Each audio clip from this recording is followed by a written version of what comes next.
April showers bring May flowers is a saying you often hear during springtime. As the months change and May comes in, visions of blooming flowers, green grass, and warmer days enter our minds. Violets, daisies, lilacs, and lavender begin to bloom again, and the aromas fill the air. Memorial Day also happens in May. We begin to remember loved ones that we have lost through the years, and we try to find ways to honor them and their memories. Memorial services, celebrations of life, and placing flowers on graves is one way we honor and care for those who have died. The flowers you choose may have different meanings, and it is important to know just what you would like them to say. Funeral baskets, such as these, would be placed in a funeral home or home of the deceased surrounding the casket or coffin. Along with helping to bring a sense of life and beauty into a sad environment, they also help to mask unwanted odors. Before modern technologies in embalming and the use of freezers to store bodies, burials may have taken weeks or months to complete.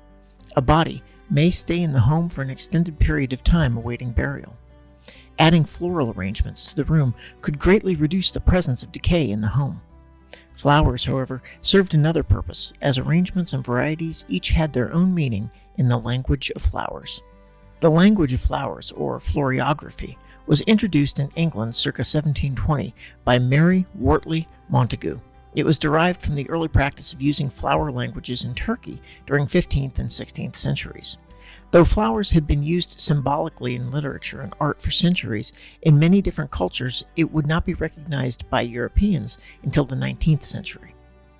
Popularity of floriography grew rapidly in the Victorian era. It was used in everyday life with decorating the home, courting, mourning, and expressing emotion. Different plants and flowers had meanings that were well understood by most people. Sending the wrong flower in certain situations could even have dire consequences.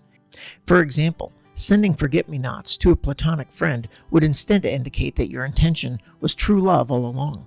Presenting orange lilies at a funeral could indicate that you had a deep hatred for the deceased. Flowers could also be used to hide secrets by sending messages to lovers without the general public's knowledge about relationships. This worked very well for those in the LGBTQ relationships who may have had need to be secretive to protect themselves from discrimination and persecution. For instance, choosing to send grasses in bouquets could be a symbol of a hidden romance. Flower language even had its own dictionary, which was not only used in the United States and England, but in other countries. Studying flower language is also prominently used in Japan, and many flowers carry the same or similar meanings. Forget-me-nots are a sign of deep love in Japanese culture as well as in the United States.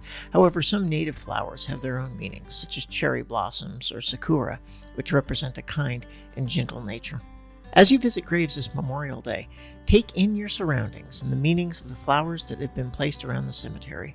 Perhaps you can recognize some floriographic messages and specifically pick flowers that bring special meaning to those you are missing.